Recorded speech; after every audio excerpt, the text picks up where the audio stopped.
Hey guys, welcome back to another week of Colin Connection. I'm Will, joined by the Fossil again in studio before he makes his way down to Patterson Lakes. Unfortunately, he came up for that very miserable night in Gather Round a couple of nights ago. We gave ourselves Saturday to go through the emotions and get ourselves ready for our review.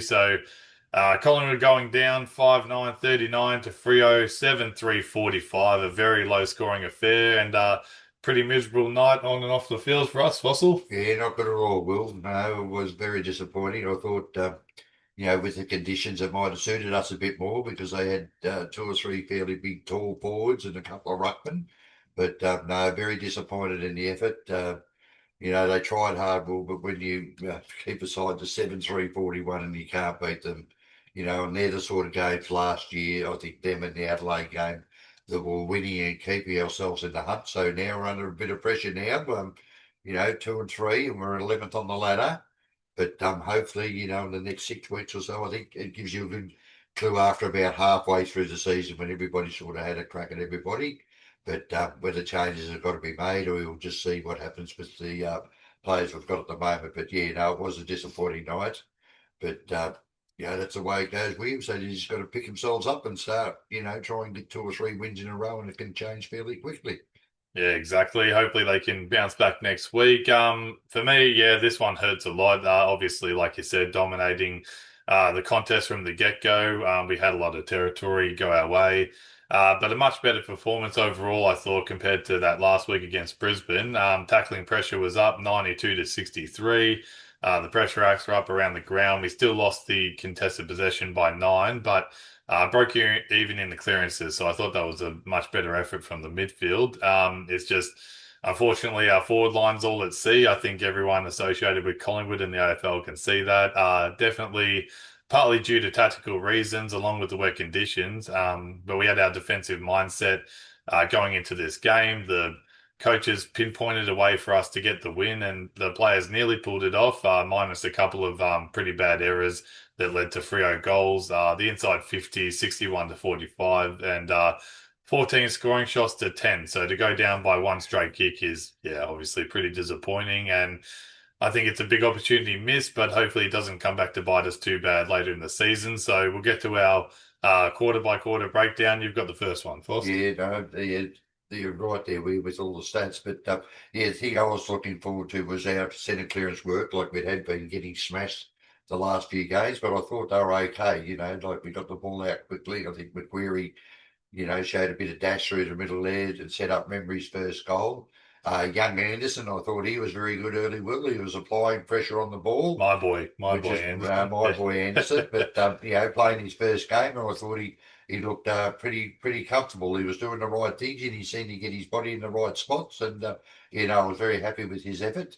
But like you said, Collingwood had plenty of the ball inside 50, but we just couldn't score. Like you said, we were like they dropped back because they know we've only got to stay there because memory sort of leads up the ground a bit more, and they fill those holes, and it makes it very hard to score. But we were lucky the back line was playing well. We got like Frampton, Howe, Maynard, and Bonar. They're all playing well in defence. We had like 11 inside 50s, more inside 50s for a very poor return, and the tackles were 21 to 13.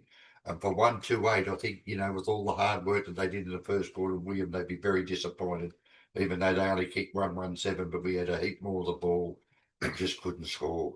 Yeah, that was pretty much the story of the night. Just no reward for effort. They were, on top. They controlled field position, and unfortunately, it's just not good enough when you don't get the 4 points. So, yeah, into that second quarter, well, bit different to the first. Freo actually had the control earlier. They had the first inside 50s, and our boy Billy Frampton, I don't know what we do without him. He cops a lot of knocks from PIES fans and even some critics of the game, but he was standing tall and winning one-on-one contests and making sure the ball came to ground. He had 14 spoils against Brisbane the week before, so I think he's not getting the credit by now for, missing Darcy Moore, the instructor back there. So no, well done, Billy. He's doing a great job. But 7 minutes into that quarter, Houston was danced around too easily, which led to that Bolton goal. I think it was Murphy Reed who he got him a couple of times on the night, but that was just a crucial moment. He turned him inside out, and you just can't afford that. I know he's going to be a gun, Murphy Reed, but the experience of Murphy and the whole reason we brought him across to make us better. But those one-on-one crucial contests, unfortunately, what we lost it, on the night, and that's sort of what cost us in the end. Jordan Ngoe went off with a HIA, so that obviously was a bit of a shot to our midfield, and I would like to see him parked up forward a bit more, but obviously he's a bit of a power. He's a power player, so he goes in there and gets some clearances, and very good against the Giants a couple of weeks ago. But yeah, we're going to miss him, and Darcy, the ruckman, went down as well for FREO, so they weren't playing one short, so there's no excuses there. And our forward line function's not there. It's a hard night for anyone to score, but 21 inside 50s for one goal, 40 minutes into the contest. That was before Ned Long kicked a nice goal to go up 14 to 15. And our suffocating pressure was really good. We had a few chances to, get some attacking options. And Nick Dacos found McStay and nice snap around the body, although he shouldn't do that every time for us. He seems to, hit and miss with those. But the heavens opened up and it was a real tactical slog. Collingwood owning territory. We held on defensively for the last few minutes to take a 9-point lead, 3-5-23 to 2-2-14 into half time. Yes, well, you summed that up well, mate. Yeah, I think the old goal line pies, I think they were going to sleep well. And Not a lot happening. they weren't made for six too many times. I think they had Oh, to yeah. wake them up a couple of times. But yeah, no, in the third quarter, we had it was a couple of really bad turnovers. Players like you said were getting past too early. And in a low scoring game, the result is they got two goals. I think Dudley kicked a couple of Amos, and it just went bang, bang, bang, bang, bang, and in those conditions, William, it was just too easy.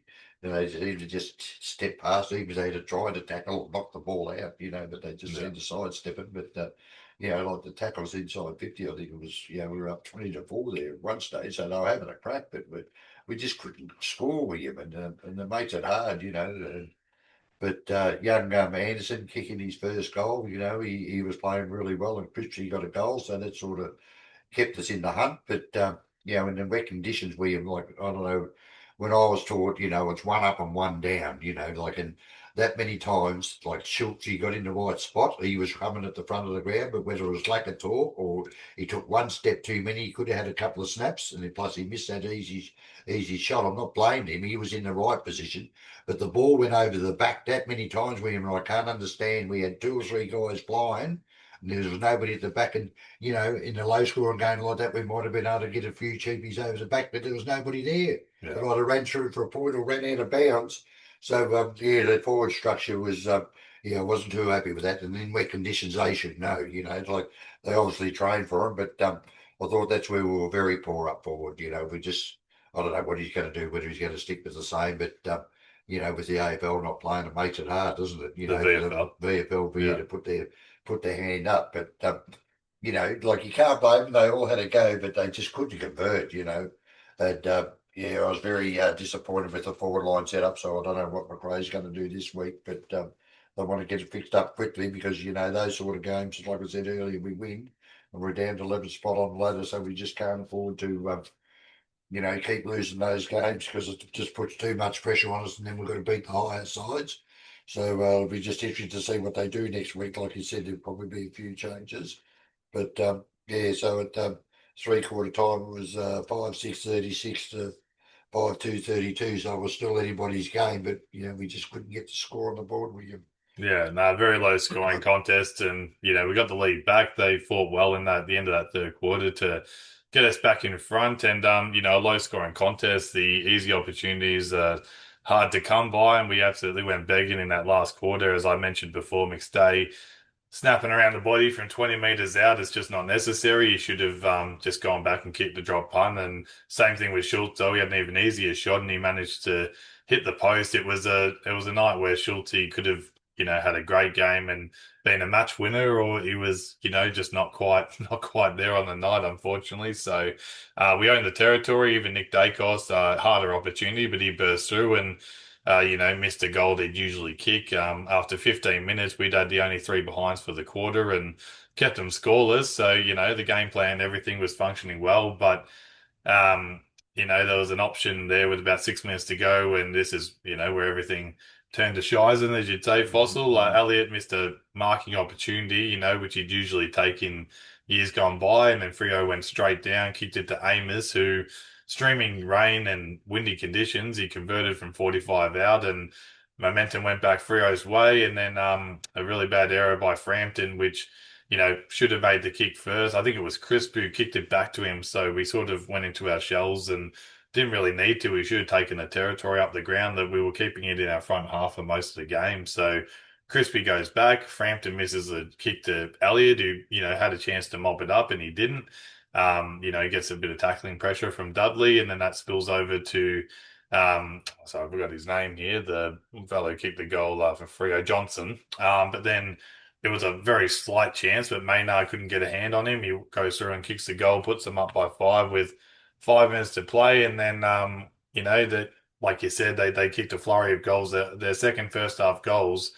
So the second half goals, 5 in 4.5 minutes. So it's just a dagger through your heart when you've competed so hard for the rest of the game. And we had a couple of chances to go forward late, still couldn't, get the ball. And one player I want to bring up is Paddy Lipinski. He's just absolutely shot of confidence right now. Instead of looking to goal where he could have had a chance or passed it off, he just completely turned his back and hand passed it backwards. Elliott missed another chance. He could have got it and had a snap, and they were just all at sea. And I just want to finish off by saying that, I know Alex Pearce, sorry, is a great defender, but I haven't seen us have a dangerous contested marking target or marking targets since Cloak and Doors back in 2010 to 2012. Like those defenders are just marking everything.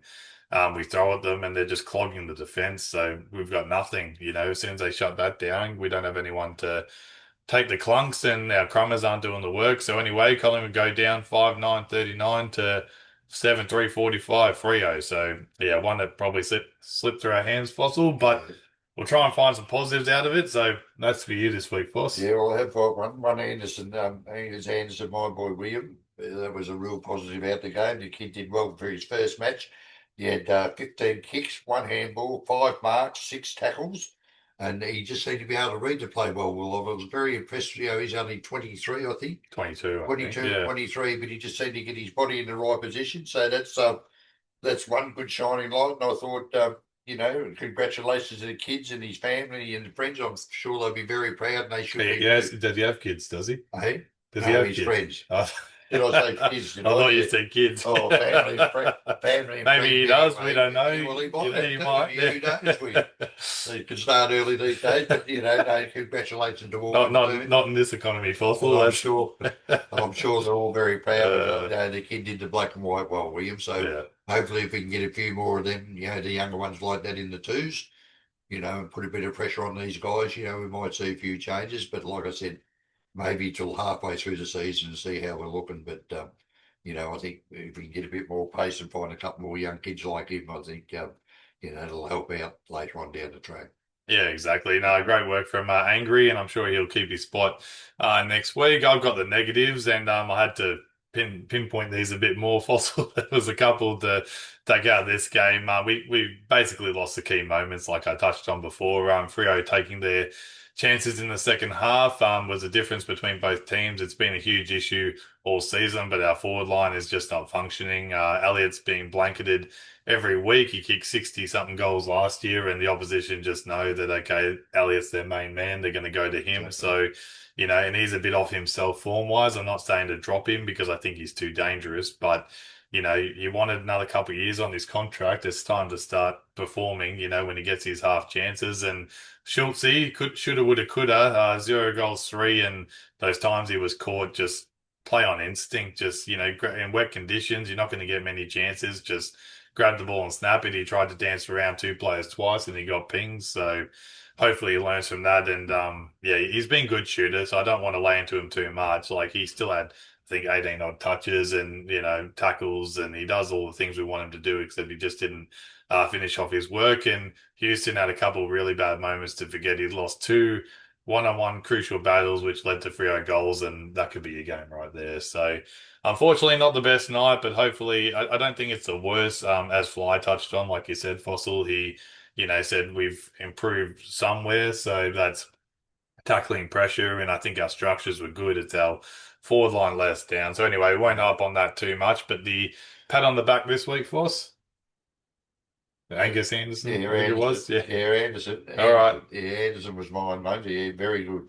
Yeah. Good young boy. So hopefully he can continue with that form and shine a bit of light there. So yeah, no, I loved his game. William was absolutely magnificent Yeah. first up. Good to see. We need to see some green shoots, as they say, while we're Exactly. Exactly. trying to rebuild on the run, whatever they're trying to do at the moment.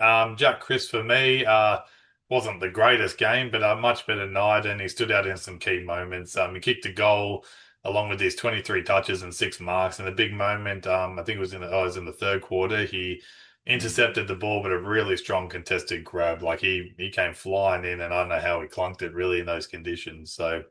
Yeah, but that's what our leaders and our older senior players need to show. If they're going to put their body on the line, that Exactly. encourages the younger players and everyone else. A bit of a team lifter. And fortunately, it didn't go us over the line, but it was good to see Crispy, show a bit of fight as well. You So know, he was good for him. Like I said, it was a really strong mark under those conditions, and I think him and Anderson, he got a couple of goals that quarter to give us a chance. But yeah.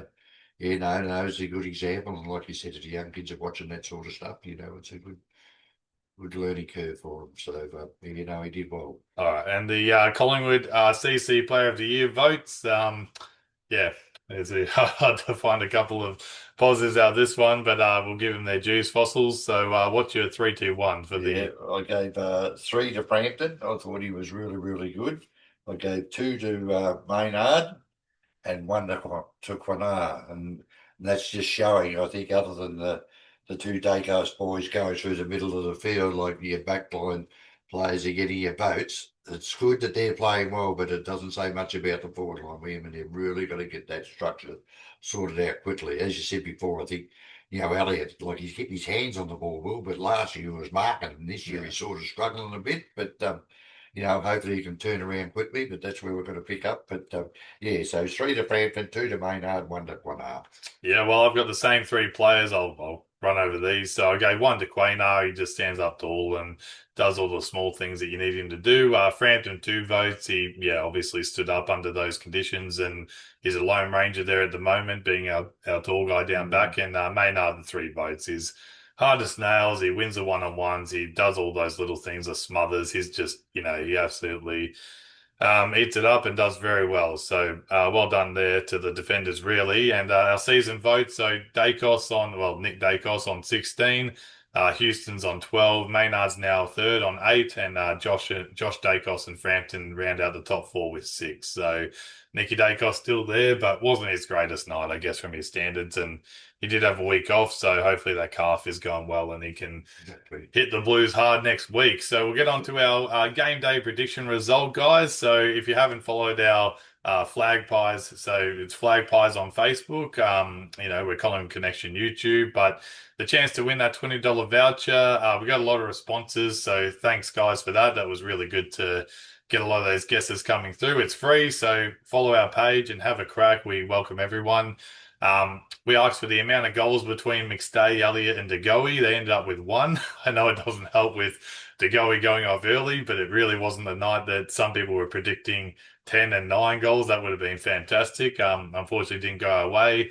And the amount of possessions between the Dacos brothers, they ended up with 54.